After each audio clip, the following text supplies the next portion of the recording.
आपके साथ अंकिता पाल। बुलेटिन की शुरुआत करते हैं। All India fair price shop dealer federation का वार्षिक सम्मेलन हरिद्वार में आयोजित किया गया। इस महत्वपूर्ण सम्मेलन में जिले भर के सरकारी सस्ता गल्ला विक्रेताओं ने हिस्सा लिया है और सम्मेलन में मुख्य अतिथि के रूप में कैबिनेट मंत्री रेखा आर्या ने भाग लिया और गल्ला विक्रेताओं की समस्याओं को सुना। विक्रेताओं ने अपनी कई मुद्दे मंत्री के समक्ष रखे, जिनमें बकाया ढुलान भाड़े और लाभांश का समय पर भुगतान शामिल है। उन्होंने सरकार से इस ओर त्वरित ध्यान देने की अपील की। सम्मेलन में गल्ला विक्रेताओं ने एकमत होकर अपनी मांगों को प्रमुखता से उठाया, उनके समाधान के लिए सरकार से ठोस कदम उठाने का आग्रह किया है।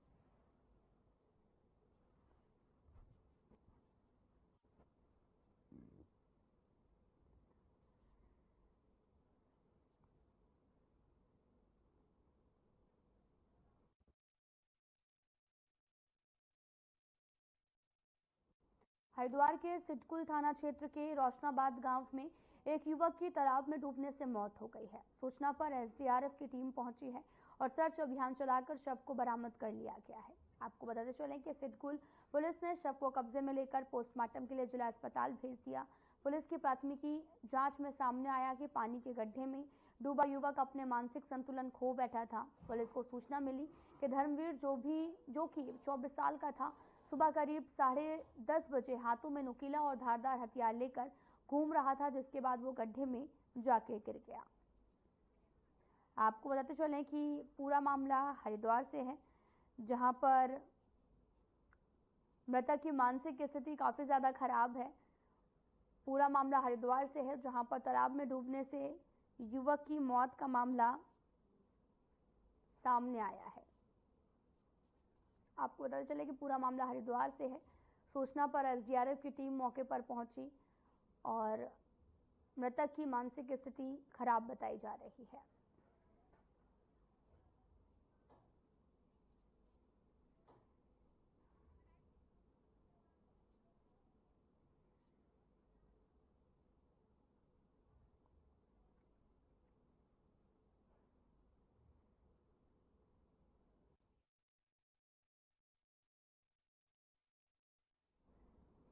सितंबर महीने में हरिद्वार स्थित ज्वेलरी शोरूम में हुई करोड़ों की डकैती मामले में पुलिस ने बड़ी सफलता हासिल की है। मुख्य आरोपी को गिरफ्तार किया गया है। कोर्ट से तीनों के खिलाफ गैर जमानती वारंट जारी होने के बाद उन्हें दिल्ली से दबोचा गया। पुलिस के अनुसार डकैती के बाद से ही तीनों आरोपी फरार थे और इनकी गिरफ्तारी के लिए कई जगहों पर दबिश दी जा रही थी। आखिरकार दिल्ली में छिपे होने की सूचना मिलने पर पुलिस ने उन्हें हिरासत में लिया है। दोनों आरोपियों से पूछताछ की जा रही है और उम्मीद है कि इस डकैती के बारे में और कई अहम जानकारियां सामने आ सकती हैं। आपको बताते चलें कि दिल्ली में आरोपी गिरफ्तार हुआ है और पूरा मामला कोतवाली ज्वालापुर से है, जहां पर पुलिस हिरासत में मुख्य आरोपी को लिया है और इस दौरान दिल्ली से मुख्य आरोपी जो है वो गिरफ्तार हुआ है। पूरा मामला हरिद्वार से है, जहां पर ज्वेलरी शोरूम में करोड़ों की डकैती की वारदात को अंजाम दिया और फिलहाल आरोपी को हिरासत में लिया गया है और मामले की जांच लगातार जारी है।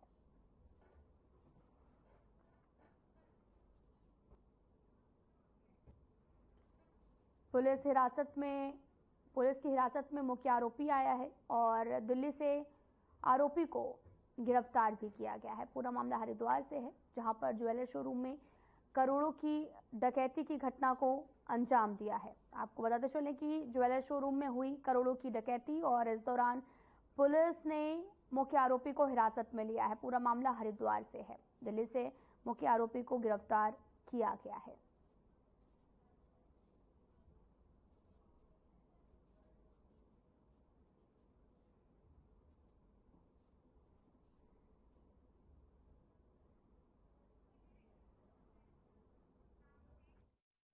हरिद्वार के कनखल स्थित जमालपुर कला में एक पति ने पत्नी की नरसंग हत्या कर दी है और आरोपी ने अपने पति पर अन्य व्यक्ति से संबंध होने का शक जताया था और धारदार हथियार से वार करके उसकी जान ले ली है। मौके से फरार हो गया और साथ ही मृतक महिला की उम्र 35 साल थी।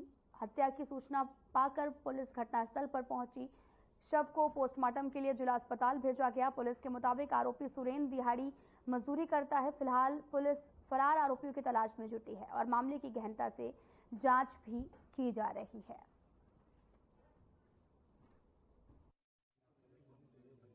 कनखल क्षेत्र से सूचना मिली थी कि एक महिला की उसके घर पे उसकी डेड बॉडी पड़ी हुई है। तो सूचना पर तुरंत कनखल की टीम यहाँ पर पहुंची और ये पता चला कि एक महिला की अंदर डेड बॉडी है और आसपास के पड़ोसियों से पूछताछ में पता चला कि संभवतः उसी के पति उनकी काफ़ी लड़ाइयाँ चलती रहती थी। तो इसकी बहुत बड़ी संभावना है कि पति ने ही अपनी बीवी का कत्ल किया और वो यहाँ से दिन में ही फरार हो गया।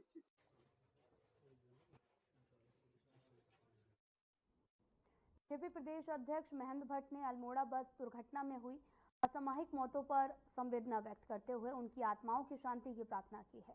ईश्वर से सभी प्रभावित परिजनों को इस असीम दुख सहने की शक्ति प्रदान करने की कामना की। उन्होंने घटना में घायलों के भी शीघ्र स्वस्थ होने की कामना की है और उन्होंने भरोसा भी दिलाया कि इस दुख की घड़ी में सरकार पूरी तरह से उनके साथ है, हर संभव मदद की जाएगी। मुख्यमंत्री के निर्देश पर प्राथमिक रूप से लापरवाही बरतने वालों पर कार्रवाई की गई, साथ ही घटना की जांच हो रही है। जो भी दोषी होगा उन पर कठोर कार्रवाई की जाएगी।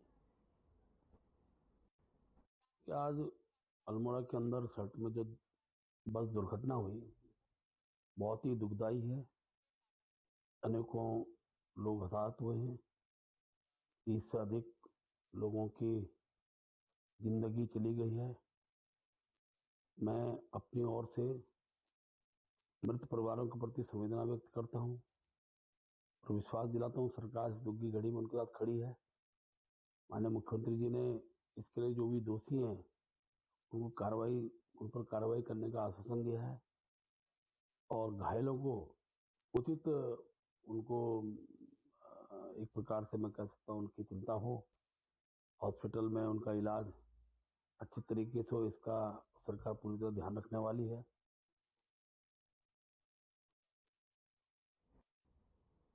खबर जसपुर से है, जहां पर सदियों से चली आ रही कबूतर उड़ान प्रतियोगिता को फिर से बढ़ावा देने के लिए युवा पीढ़ी में एक बार फिर से जसपुर नगरपालिका चेयरमैन बसपा प्रत्याशी वसीम सिद्दीकी ने जोश भरा है। युवा पीढ़ी को नशे की गर्द से निकलने के लिए एक अच्छी पहल का आयोजन कर जसपुर वासियों को जनसंदेश दिया गया।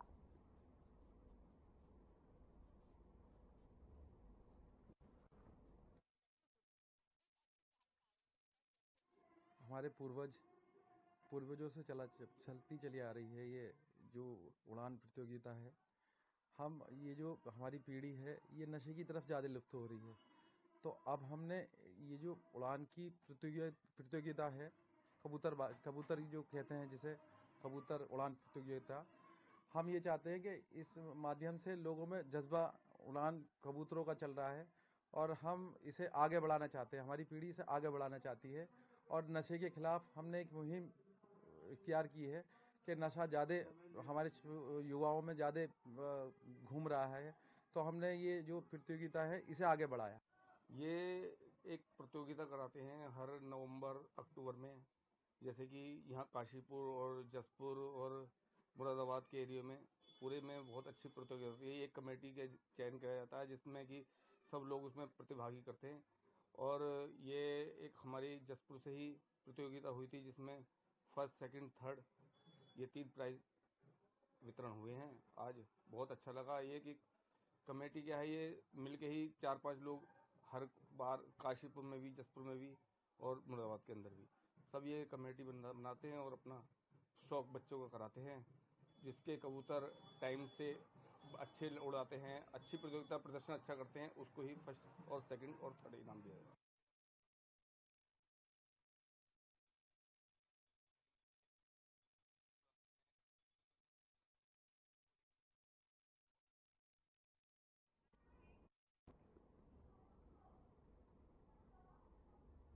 खबर अल्मोड़ा के सल्ट से है, जहां पर 37 लोगों की मौत का मामला सामने आया। जहां पर आपको बताते चलें कि अल्मोड़ा के सल्ट में बड़ा हादसा हुआ था, जहां पर इस घटना पर पूर्व सीएम हरीश रावत ने अपने आवास पर मृतकों की आत्मा की शांति के लिए 2 मिनट का मौन रखा।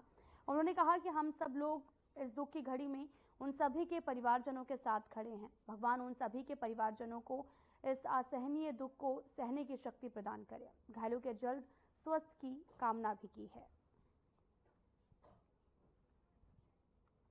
आपको बताते चलें कि अल्मोड़ा के सल्ट में बस हादसा हुआ, जहां पर इस घटना पर पूर्व सीएम हरीश रावत ने अपने आवास पर मृतकों की आत्मा की शांति के लिए 2 मिनट का मौन रखा और कहा कि हम सब लोग इस दुख की घड़ी में उन सभी के परिवारजनों के साथ खड़े हैं।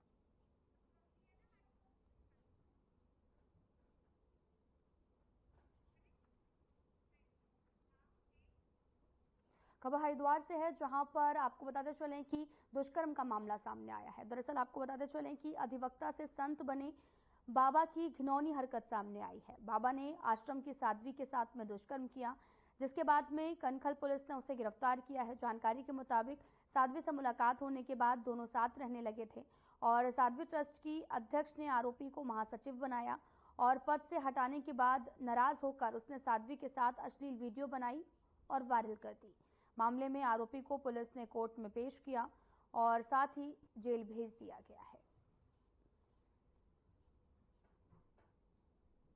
आपको बताते चले कि पूरा मामला हरिद्वार से है, जहां पर बाबा की घिनौनी हरकत सामने आई है। साध्वी के साथ में दुष्कर्म की घटना को अंजाम दिया। दरअसल अधिवक्ता से संत बने बाबा की घिनौनी हरकत सामने आई है।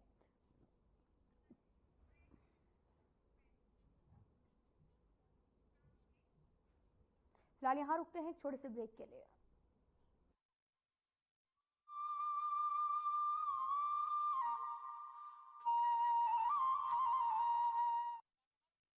भारत माता की सुरक्षा में जिन सपूतों ने लहू बहाया है, उनके आश्रितों का दायित्व धामी सरकार ने उठाया है।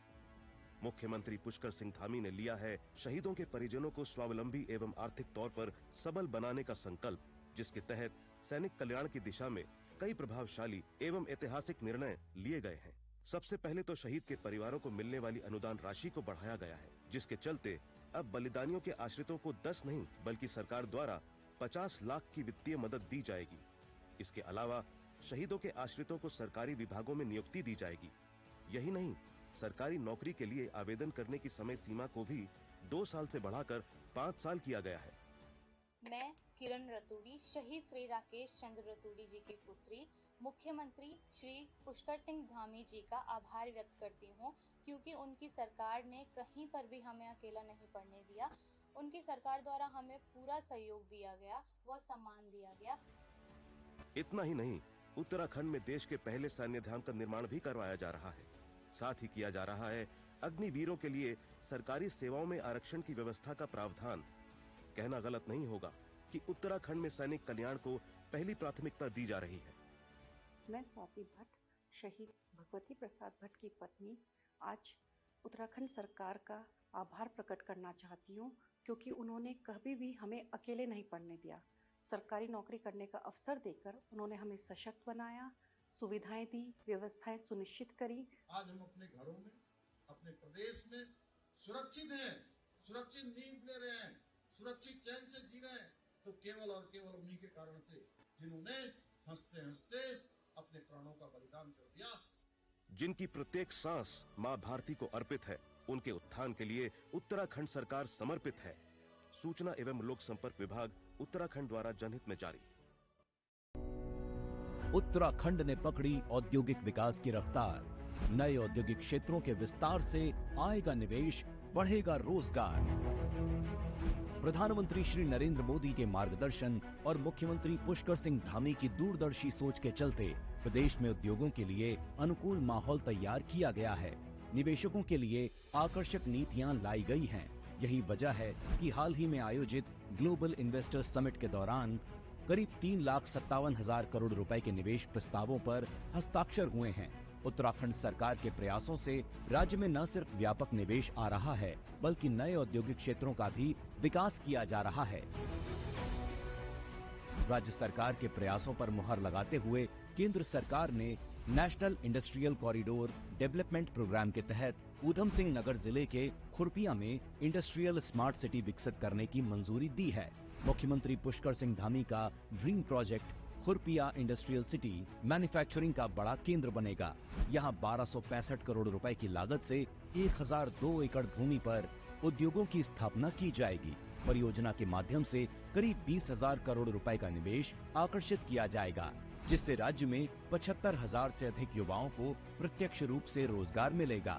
खुरपिया औद्योगिक क्षेत्र में automobile industry, auto components, engineering और फैब्रिकेशन की इकाइयों पर फोकस किया जाएगा। देश का प्रमुख औद्योगिक गलियारा अमृतसर कोलकाता इंडस्ट्रियल कॉरिडोर खुरपिया के करीब से होकर गुजरता है।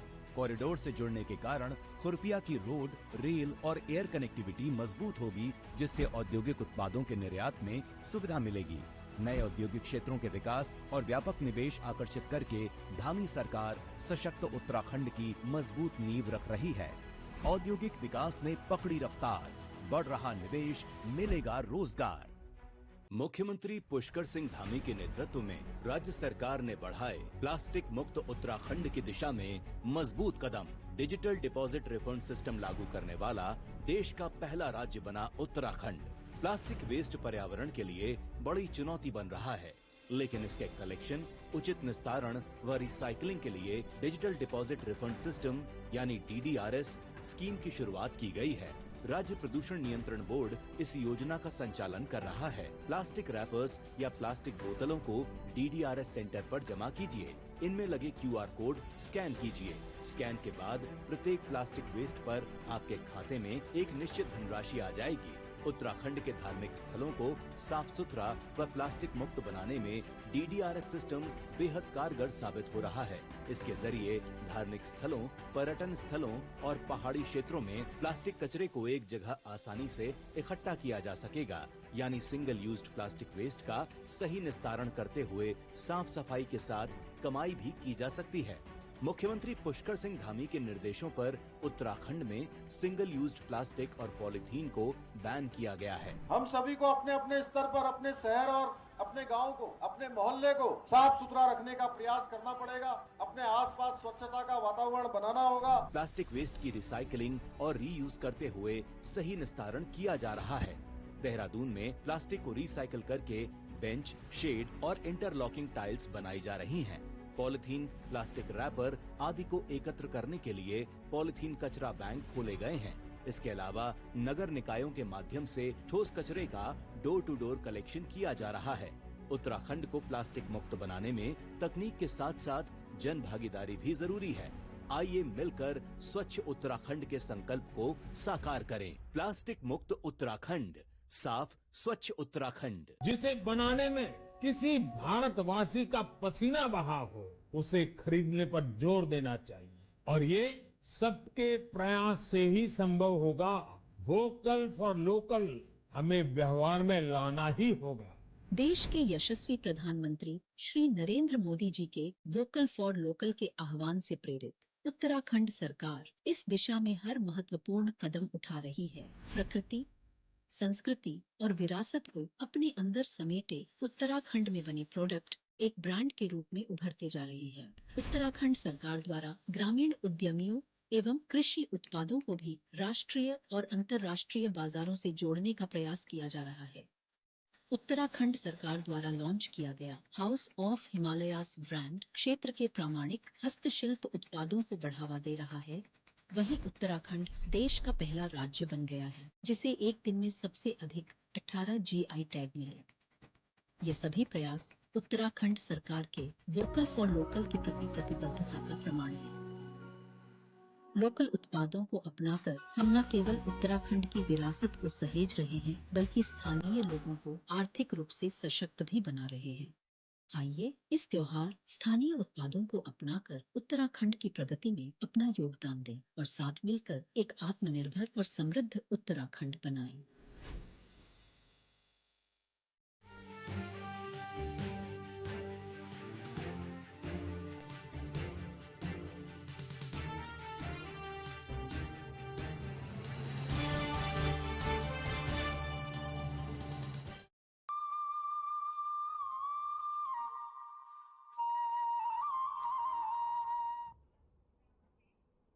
ब्रेक के बाद स्वागत है आप सभी का। करते हैं खबरों की तरफ। उत्तराखंड के कैबिनेट मंत्री सौरभ बहुगुणा ने कांग्रेस पर भ्रम फैलाकर चुनाव प्रचार करने का आरोप लगाया है। उन्होंने कहा कि कांग्रेस जनता के बीच में भ्रम फैलाकर चुनाव जीतना चाहती है। सौरभ बहुगुणा ने कहा कि केदारनाथ विधानसभा उपचुनाव के लिए पार्टी ने काफी सोच समझकर पूर्व विधायक आशा नौटियाल को टिकट दिया। आशा नौटियाल जन जन की नेता हैं। केंद्र और राज्य सरकार के विकास कार्यों और सत्ताधारी पार्टी के साथ में रहकर क्षेत्र के विकास के बारे में ज्यादा सोचती और जानती भी हैं। जनता को पता है कि सत्ताधारी पार्टी के पक्ष में रहकर क्षेत्र का अधिक विकास हो सकता है। उन्होंने कांग्रेस के प्रत्याशी पूर्व विधायक मनोज रावत पर आरोप लगाया। उन्होंने पूर्व में विधायक रहते हुए विधायक निधि तक नहीं खर्च किए। के फैसले होते हैं, हमारे केंद्रीय नेतृत्व और प्रदेश नेतृत्व ने बहुत सोच समझ के फैसला लिया होगा। इस पर मेरा टिप्पणी करना ठीक नहीं है। लेकिन कांग्रेस ने, जैसे आपको बताया, कांग्रेस हमको विकास पे नहीं घेर सकती। कांग्रेस हम पे विकास से बात नहीं करती। केदारनाथ धाम के जिस तरीके से माननीय मोदी जी ने कायाकल्प करी, उसके ऊपर बात नहीं कर सकती। क्योंकि कांग्रेस हर चुनाव सिर्फ लोगों के बीच में भ्रम फैला के, लोगों को भड़का के, बहका के चुनाव लड़ना जानती है। हरियाणा में आपने देखा किस तरीके से पहले किसानों के कंधों पे बंदूक रख के, खिलाड़ियों के कंधों पे बंदूक रख के हरियाणा चुनाव जीतने की कोशिश करी, लेकिन वहां की जनता ने क्या। उत्तराखंड में भू कानून के प्रावधानों के खिलाफ भूमि की खरीद करते हुए नियमों का उल्लंघन करने वालों पर मुकदमा दर्ज किया जाएगा। मुख्य सचिव राधा तूड़ी ने इस संदर्भ में तमाम जिलों के जिलाधिकारियों के साथ में वीडियो कॉन्फ्रेंसिंग के जरिए बात करते हुए कई महत्वपूर्ण दिशा निर्देश दिए हैं। उत्तराखंड में भू कानून को लेकर तमाम जिलों के जिलाधिकारियों से रिपोर्ट मांगी गई और अब भी शासन को इंतजार है कि मुख्य सचिव राधा तूड़ी ने सभी जिलों से इस संदर्भ में रिपोर्ट मांगी थी, लेकिन एक हफ्ता बीत जाने के बाद भी शासन को यह रिपोर्ट नहीं मिल पाई थी। वहीं मुख्य सचिव राधा तूड़ी ने वीडियो कॉन्फ्रेंसिंग के माध्यम से जिलाधिकारियों से बात की। हरिद्वार के साथ ही नैनीताल जिले से भी 24 घंटे के भीतर रिपोर्ट पेश करने के निर्देश दिए हैं।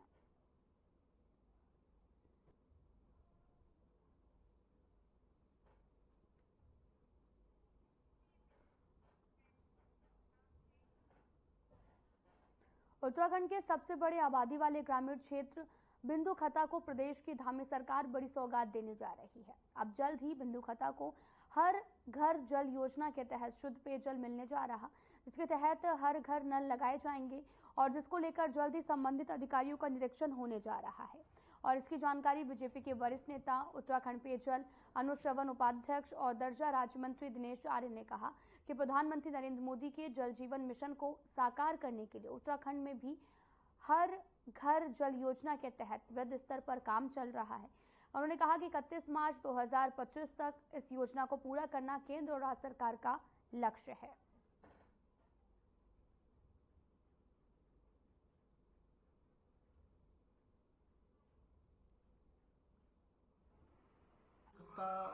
क्षेत्र जो लगातार उस क्षेत्र के राजस्व गांव की मांग है और सरकार में भी वो मामला लंबित है।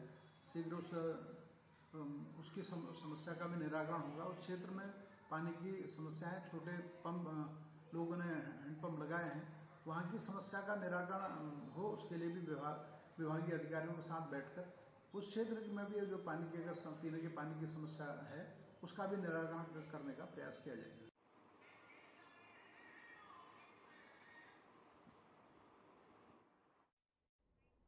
बुढ़े में इतना ही। नमस्कार।